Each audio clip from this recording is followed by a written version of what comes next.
आइए हम लोग समझते हैं कि हिंग्लिश क्या है। हिंग्लिश हमारे लिए कोई नया शब्द नहीं है। इसका यूज़ हम लोग वर्षों से करते आ रहे हैं।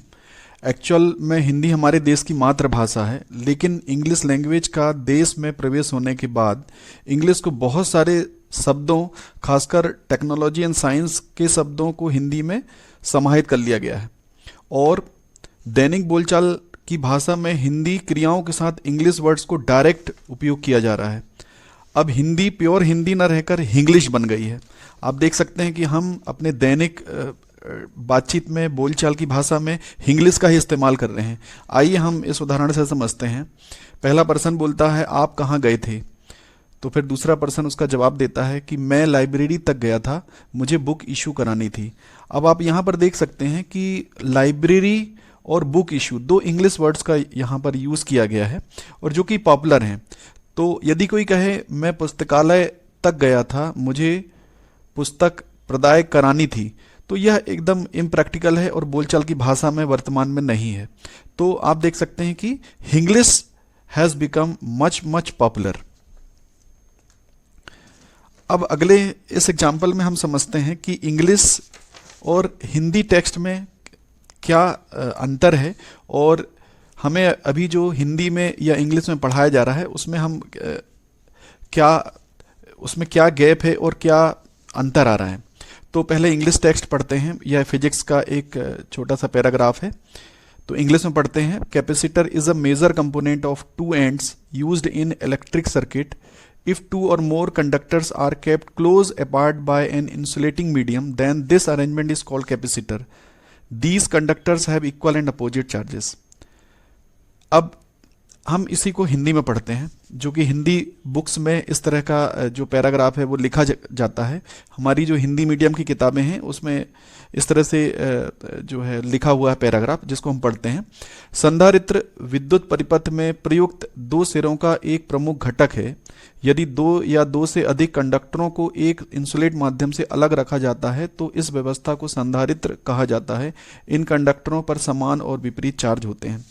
तो आप ये देख सकते हैं कि प्योर हिंदी टेक्स्ट जो कि राइट साइड में है उसको पढ़ना और समझना कितना मुश्किल है, क्योंकि यह आम बोलचाल की भाषा नहीं है।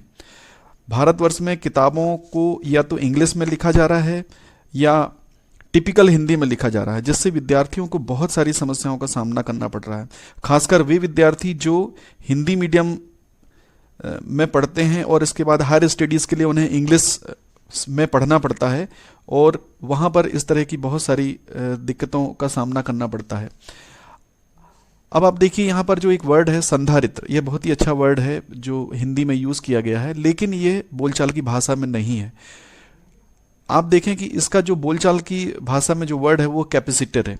और आप देख सकते हैं कि एक इलिटरेट इलेक्ट्रीशियन भी हमारे घर आता है तो वो कभी ये नहीं बोलता है कि संधारित्र खराब हो गया है, वह यह कहता है कि कैपेसिटर खराब हो गया है।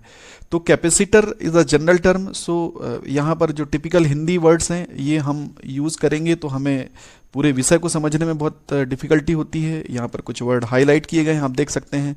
संधारित्र, विद्युत परिपथ, प्रयुक्त, घटक, संधारित्र, विपरीत, ऐसे बहुत सारे शब्द हैं। जब आप पूरा टेक्स्ट देखेंगे हिंदी में तो उसमें बहुत सारे ऐसे टेक्निकल टर्म्स जो कि हिंदी में किए गए हैं, लेकिन वो स्टूडेंट्स को पढ़ने में, समझने में बहुत दिक्कत होती है, बहुत परेशानी होती है। अब हम समझते हैं हिंदी और इंग्लिश में क्या चेंज हुआ है। तो आप देखें कि हमने एक इंग्लिश टेक्स्ट यहाँ पर प्रस्तुत किया है। कैपेसिटर इलेक्ट्रिक सर्किट में यूज्ड दो सिरों का एक मेजर कंपोनेंट है। यदि दो या दो से अधिक कंडक्टर्स को एक इंसुलेटिंग माध्यम से अलग रखा जाता है तो इस अरेंजमेंट को कैपेसिटर कहा जाता है। इन कैपेसिटर पर समान और अपोजिट चार्ज होते हैं। आप देखेंगे कि पढ़ने में राइट साइड वाला टेक्स्ट जो है वो ज़्यादा हमें एक्सेप्ट है, हमें सब्जेक्ट को समझने में ज़्यादा आसानी है, क्योंकि यहाँ पर वो वर्ड जो सीधे इंग्लिश से लिए गए हैं, जिनको हमने हमारी इंडिया में पॉपुलर भी हो गए हैं, उनको हमने सीधे एज ए इंग्लिश ही यूज़ किया है। तो यहाँ पर आप देखिए लेफ्ट में एक रेड कलर से एक हाईलाइट है जिसको कंडक्टरों को हिंदी लिपि में लिखा गया है, जबकि हमने यहाँ पर कंडक्टर्स को इंग्लिश में लिखा है। अब कंडक्टर जो है वो प्योरली इंग्लिश वर्ड है, तो इसको यदि हम इंग्लिश लिपि में ही लिखें तो ज़्यादा बेटर होगा, ज़्यादा दिखने में भी बेटर होगा, समझने में भी बेटर होगा और एक्सेप्ट भी ज़्यादा बेटर रहेगा। तो ये हमने सीखा, हमने देखा हिंदी और इंग्लिश में क्या फ़र्क हो रहा है। अब फिर से हम रिवाइज करते हैं कि हिंदी और इंग्लिश दोनों का जो मैशअप होता है उसको हम इंग्लिश कहते हैं, जिसका एक एग्जाम्पल हमने देखा हुआ था कि आप कहाँ गए थे, ये पूछा गया तो इसका जवाब मिला मैं लाइब्रेरी तक गया था, मुझे बुक इशू करानी थी। अब एक नई चीज आपको हो सकती है, आपके लिए नए हो, व्हाट इज ज़ेंग्लिश। तो आइए इसके बारे में हम समझते हैं। हिंदी प्लस इंग्लिश, जैसे कि Hindi plus English equal to English होता है, इसी तरह से any language X plus English equal to Zenglish. So हम ये कह सकते हैं कि Zenglish is the mashup of any language X with English. तो नॉट ओनली हिंदी बल्कि किसी भी लोकल भाषा जैसे मराठी, गुजराती, तमिल, चाइनीज, किसी भी लैंग्वेज को इंग्लिश के साथ मिक्स करके ज़ेंग्लिश बनाया जा सकता है। जो अब ज़ेंग्लिश पे हम कुछ एग्जांपल्स लेते हैं। तो इसमें हमने गुजराती और इंग्लिश लैंग्वेज को मिक्स किया है, जिसको हम एंग्लो गुजराती कह सकते हैं। तो आप देखिए कि किस तरह से दो लोग आपस में कम्युनिकेट कर रहे हैं ज़ेंग्लिश में। पहला पर्सन बोलता है तमे क्या गया हता, तो दूसरा पर्सन उसका जवाब देता है हूँ लाइब्रेरी गयो हतो, मारे बुक इशू करवानी हती। तो आप देखिए यहाँ पर कि गुजराती और इंग्लिश लैंग्वेज को मिक्स किया गया है। लाइब्रेरी और बुक इशू वापस से एक इंग्लिश वर्ड के रूप में यूज किए गए हैं यहाँ पर, और ये ज़ेंग्लिश का एक एग्जाम्पल है।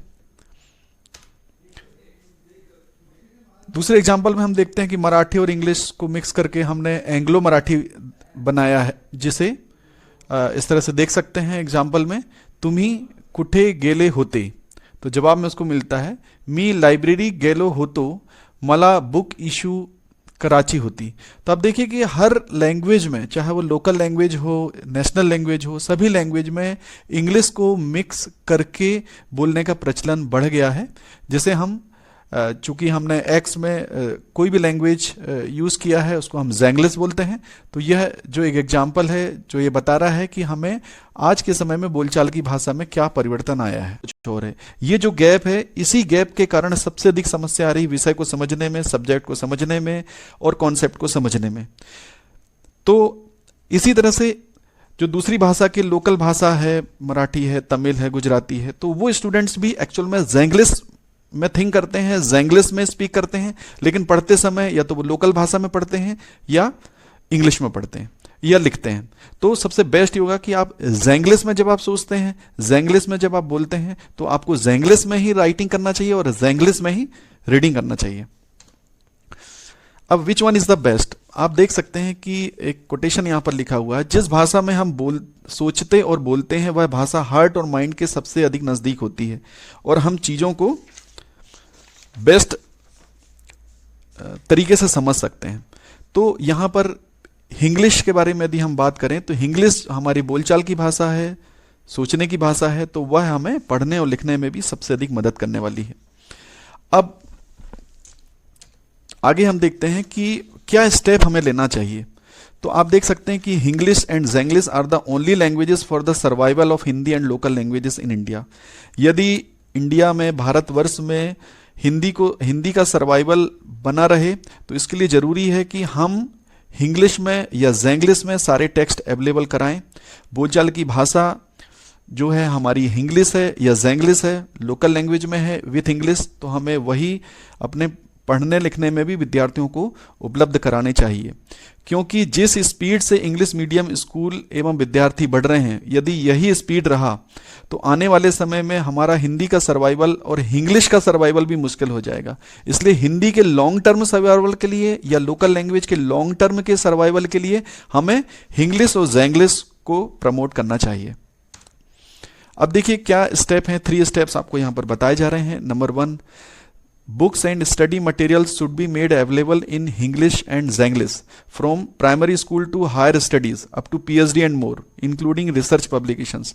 तो सारी books, study materials including the research paper, सभी कुछ या तो इंग्लिश में या ज़ेंग्लिश में पब्लिश होना चाहिए, लोगों को अवेलेबल कराया जाना चाहिए। Number 2, English and Zenglish should be allowed promoted in all official communication by government, corporates and private sectors of India. तो सभी जगह, even for the official communication में भी हमें इंग्लिश एंड ज़ेंग्लिश को प्रमोट करना चाहिए। नंबर 3, अभी वर्तमान में जो हमारे पास मटेरियल्स अवेलेबल हैं या तो वो इंग्लिश में है या हिंदी में है, तो हमें ऐसी टूल्स की ज़रूरत है, हिंग्लिश एंड ज़ेंग्लिश ट्रांसलेशन टूल्स, जो कि हमें फ्री अवेलेबल कराया जाना चाहिए सभी को, जो हमें आगे इस प्रमोशन, इस तरह की हमें टेक्स्ट डेवलप करने में मदद करेगा।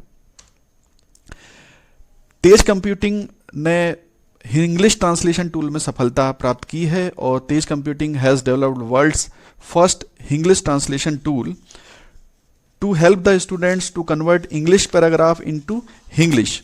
It is completely free and made for academic purpose but not for commercial use. तो आप ये देख सकते हैं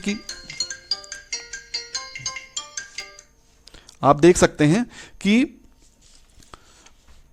यहाँ पर इस वीडियो के जारी होने तक इंटरनेट में सर्च करने पे आपको कोई भी इंग्लिश ट्रांसलेशन टूल उपलब्ध नहीं था, और आप चेक कर सकते हैं। और इंग्लिश ट्रांसलेशन टूल सर्च करने पे आपको एक्चुअल में इंग्लिश टाइपिंग टूल मिलेगा, जो टाइपिंग टूल है, ना कि ट्रांसलेशन टूल। इसमें आप इंग्लिश टाइप कर सकते हैं, हिंदी टाइप कर सकते हैं, बट आप इसको ट्रांसलेट नहीं कर सकते हैं। तो आप यह टूल आपको उपलब्ध कराया जा रहा है, जो कि आप इसका इस्तेमाल करें और अपने उन स्टूडेंट्स तक ज़रूर पहुंचाएं जो इस तरह की प्रॉब्लम्स का, लैंग्वेज से रिलेटेड प्रॉब्लम्स को फेस कर रहे हैं। आइए हम समझते हैं कि किस तरह से tejcomputing.com में available online English translation tool का यूज़ करके इंग्लिश टेक्स्ट को इंग्लिश टेक्स्ट में ट्रांसलेट कर सकते हैं। तो उसके लिए सबसे पहले आपको ब्राउज़र में tejcomputing.com ओपन करना होगा।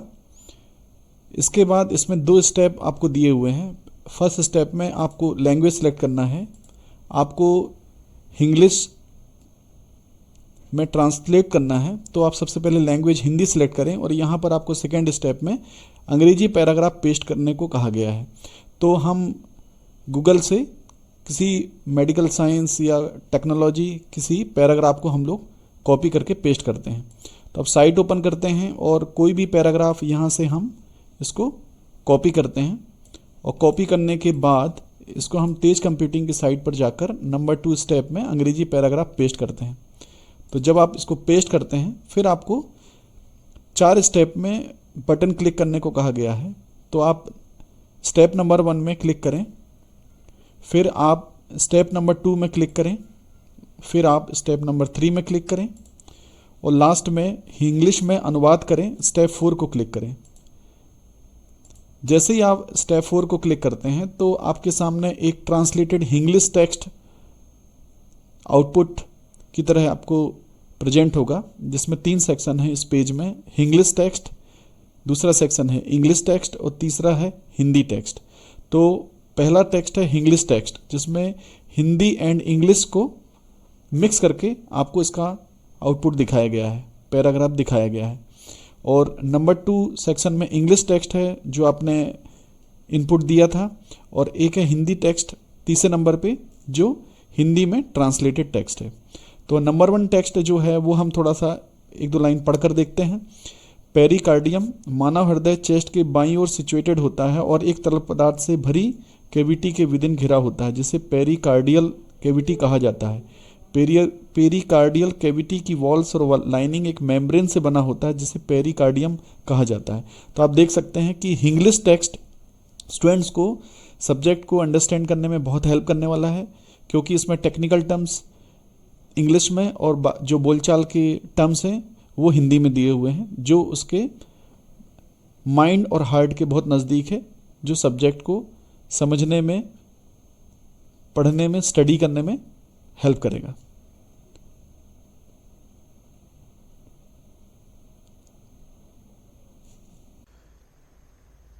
Thanks for watching this video. Please share this video to most of the people so that needy people may get advantage of this tool. इसे आप ज़्यादा से ज़्यादा लोगों तक शेयर करें ताकि ज़रूरतमंदों तक इंग्लिश ट्रांसलेशन टूल पहुंच सके।